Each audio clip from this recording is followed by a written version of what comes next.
Hello বন্ধুরা, কেমন আছো সবাই? আশা করছি সবাই ভালো আছো। আমার আরেকটা ব্লগে তোমাদের অনেক অনেক স্বাগতম। তো দেখো, আজকে সকালবেলায় চলে গেছি আমরা মাকে আনতে। তো তোমাদের আগের ব্লগে তো বলেইছিলাম যে আমার মা আসছে, তো ওই জন্য সকাল সকাল বেরিয়ে পড়েছি। এখনও দেখো সকাল হয়নি কিন্তু। তো এখন বাজছিল 6:30। তো এখানে তো সকাল একটু লেট করে হয়, সেটা সবাই জানো। আর এই দেখো, আমরা মেট্রো করে যাচ্ছিলাম, তো মেট্রো আসার জন্য ওয়েট করছিলাম। আর মেট্রো করে যাচ্ছি কেন বলো তো, কারণ মেট্রোটা একদম পুরো স্টেশনের ভেতরে ঢুকিয়ে দেয়, ওই জন্য আর কি সময়টাও কম লাগে, ওই জন্য মেট্রো করে চলে যাচ্ছি। দেখো আমাদের মেট্রো চলেও এসেছে। তো এরপর আমরা মেট্রোর ভেতর ঢুকে পড়বো। আর মেট্রোর ভেতর যেহেতু ভিডিও করতে দেয় না, ওই জন্য আমাদের ভিডিওটা মেট্রোর ভেতর ঢুকেই বন্ধ করে দিতে হয়েছিল। তো আমি জানি না কেন মেট্রোর ভেতর ভিডিও করতে দেয় না, তোমরা জানলে আমাকে অবশ্যই বলো। আর এই দেখো, এখন আমরা চলে গেছি। তো এরপর ওপরে উঠে গেলে স্টেশন। আর এইটা আহমেদাবাদ মেট্রোটা যেখান থেকে চেপেছিলাম, ফার্স্টে আমরা ওপরে চেপেছিলাম, তো তারপরে আন্ডারগ্রাউন্ড দিয়ে আর কি নিচে ঢুকিয়েছে। এই দেখো, এই যে বেরিয়ে গেলাম, বেরিয়েই কিন্তু আহমেদাবাদ স্টেশন। আর দেখো এই যে সকালবেলাটা কি সুন্দর লাগছে, এই জাস্ট আলো ফুটছে আর কি। এখন ওই 7:05-10 এরকম বাজছিল। আর কি সুন্দর লাগছে দেখো চারিদিকটা, সকালবেলাটা চারিদিকে পাখি। হ্যাঁ, আর দারুণ লাগছে। আর এই যে এই পোর্শনটা দেখছো না, এটা হচ্ছে বুলেট ট্রেন, ওইটার স্টেশন হচ্ছে। এই দেখো সবাই চলে এসেছে, আর শ্রেণিকা উঠে পড়েছে। হ্যাঁ, ওদেরকে দেখে তো ওর কোনো যে অচেনা এরকম কোনো ব্যাপারই নেই। হ্যাঁ, চলে গেল কোলে। আমি তো সেটাই ভাবছিলাম যে কী করবে, হয়তো কোলে যাবে কি যাবে না এরকম। যদিও ওর আর কি কোনো কোলের বিচার করে না, তাও আর কি ভাবছিলাম আমি। আর এই দেখো এখানে পায়রাগুলো যখন রাস্তা দিয়ে আসছিলাম সকালবেলায়, কি সুন্দর লাগছিল। এই পায়রাগুলো এখানে থাকে, সকালবেলা এখানে সবাই খাবার দেয়। আর তারই মধ্যেখানে এই দেখো দিদা আর নাতনির খেলাটা, অবস্থাটা একবার দেখো খালি। ও মজা পাচ্ছে পায়রাগুলো দেখে। এই দেখো এখনও পর্যন্ত মা ড্রেস ছাড়েনি, আর যেগুলো নিয়ে এসেছে দুর্গাপুর থেকে সেগুলো বার করতে শুরু করে দিয়েছে। যেন একদম খাজানার ভাণ্ডার বেরিয়েই যাচ্ছে, শেষ আর হচ্ছে না। তো এই যে চাউমিন, তারপরে মুড়ি, একটু করকরে, তারপরে ওই যে দেখতে পাচ্ছ কলা মোচা, ইঁচড়, তো আর আতর আর গোলাপ জল। এইগুলো আতর গোলাপ জলটা তো ওখান থেকে আনাই তোমাদের বলেইছিলাম। তো এইগুলোই আর কি মা এনেছে, যেগুলো আমার শেষ হয়ে গেছিলো। আর কলা মোচা আর ইঁচড়টা যেহেতু এখানে পাওয়া যায় না, ওই জন্য আমার তো কলা মোচার ইঁচড় খেতে ভীষণ ভালো লাগে, ওই জন্য মাকে বললাম যে তুমি নিয়ে এসো কলা মোচার ইঁচড়টা। তো ওই জন্য মা আর কি নিয়ে এসেছে। আর এই কলা মোচাটা এখানে পাওয়া যায়, মাঝে মাঝে পাওয়া যায়, কিন্তু আমাদের ওখানে যেরকম 10 টাকা 15 টাকা এরকম বিক্রি হয়, এখানে কিন্তু তার থেকে দামটা কিন্তু বেশি।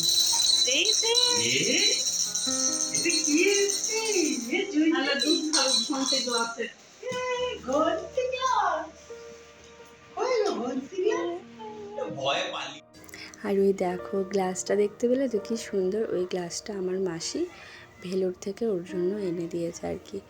ঘন্টা বাজবে, পেছনে ঘন্টা লাগানো আছে। আর এই দেখো সেই সেরা জিনিস, সেটা হচ্ছে মিষ্টি। আর এই যে এইগুলো এগুলো এনেছে এখানে রান্নার জন্য। আর এই দেখো মিষ্টি, তো এই দেখো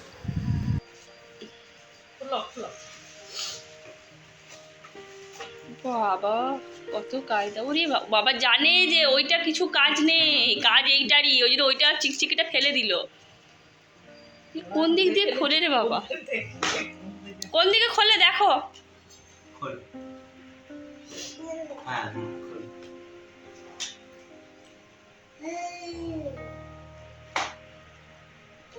ও মিষ্টিগুলো ফালুদা করে দেবে, তুমি খোলো।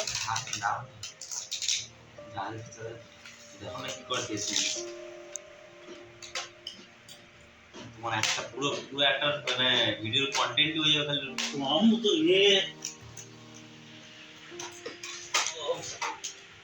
এটা সাইডে খুলবে, ওর সাথে লাগিও না। তোমার ভাইটা ভয় পেয়ে পুরো নিমকি জল। আর তুমি জামা পরো না। হ্যাঁ আমার জামা খোলো। নেই। যাই হোক ঠিক আছে। এই মিষ্টি তো তারপরে আমি ওই লুচি করতে শুরু করে দিয়েছিলাম ব্রেকফাস্টের জন্য। তো তোমাদের তো আগের দিন বলেছিলাম যে ওই মানে ঘুগনিটা করে রেখে দিয়েছিলাম আর কি, যাতে আমার সকালবেলায় তাড়াহুড়ো না হয়। সকালবেলাটা তো অনেক তাড়াহুড়ো থাকে, শ্রীনিকার পাপা যায়, ব্রেকফাস্ট লাঞ্চ মানে সব একসাথে আমার করে মানে সম্ভব হয়ে ওঠে না। ওই জন্য আজকে পুরো লুচিই করে দিয়েছিলাম, ব্রেকফাস্টও দিয়ে দিয়েছিলাম, লাঞ্চেও দিয়ে দিয়েছিলাম। আর আমার ভাই কিন্তু লুচি পরোটা এগুলো খেতে খুব ভালোবাসে, ওই জন্য আরও বেশি করে আমি আর কি এগুলো করেছিলাম। কারণ ট্রেনের মধ্যে জানোই যে ট্রেনে ওই 2 দিন ধরে কী সব মানে খাওয়া দাওয়া খাবে তার নেই ঠিক, মানে কি বলবো, মানে একদমই ফালতু খাওয়া দাওয়া। তো ওরা অনলাইনে অর্ডার করেছিল খাবার, কিন্তু ওই মানে অতটাও তো ঘরের মতো তার খাবার পাওয়া যাবে না। জন্য সকালবেলায় ব্রেকফাস্টে আমি আর কি লুচি বানিয়েছিলাম, যাতে এটা হয় না যে অনেক দিন মানে ভালো করে না মানে টেস্ট চলে যাওয়ার পরে একটা ভালো খাবার খেলে একটা তৃপ্তি হয়, এরকম একটা ব্যাপার। তো সবার কি লুচি টুচি বেলে নিচ্ছিলাম। আর ওইদিকে তোমার মা আমার বাড়িতে মানে পুজোর জন্য বসে গেছিলো। তো এবার মা যেহেতু চলে এসেছে, পুজোর পাটটা পুরো মায়ের ওপরেই আর কি পড়ে গেছে। আর মা আসার পর তো পুরো ঘরটা আমার জিনিসপত্রে মানে ভর্তি হয়ে গেছে, কারণ দুর্গাপুর থেকে অনেক কিছুই আনা হয়েছে, আর যেগুলো মানে এখানে পাওয়া যায় না, যেগুলো এমার্জেন্সি দরকার সেই সব জিনিসগুলো। এগুলো প্রত্যেকবার আমি গেলে আমি নিয়ে আসি, যদি ওখান থেকে কেউ আসে তাদেরকে বলে দিই, তারা নিয়ে চলে আসে। আর এই দেখো মা কিন্তু এখন পুজো করতে বসে পড়েছে। আর তোমাদেরকেও তো বললাম এখন পুজোর পাঠটা পুরো মায়ের। আর এই দেখো এটা হচ্ছে মায়ের গুরুদেবকেও বসিয়ে দিয়েছে। দেখো ভাই খেতে খেতে ভাই ভিডিও করছিলাম, ও লজ্জা পাচ্ছিল। আর এই যে বিকালবেলায় আমরা বেরিয়ে পড়েছি একটু শপিং করতে, এই টুকটাক একটু কেনাকাটি আর কি বা ছিল। আর এখন দেখো এখন কত রোদ দেখেছো, এখন কিন্তু আমরা ওই 5:30 ওরকম করে বেরিয়েছিলাম আর কি। আর এই দেখো মা এই কুর্তিগুলো দেখছিল। তো এখানে ডিমার্টে কিন্তু কুর্তির দামটা আমার মনে হয় অনেকটাই কম আর ভালো কালেকশান। তারপরে এই যে ফুচকা খেয়ে নিয়েছিলাম, তারপরে চলে গেছিলাম হচ্ছে বাড়ি। তো চলো আজকের ভিডিওটা এখানেই শেষ করছি, তোমাদের সাথে দেখা হবে আরেকটা নতুন ভিডিওতে। ততক্ষণে তোমরা সুস্থ থেকো, ভালো থেকো, আর চ্যানেলটা সাবস্ক্রাইব করে দিও।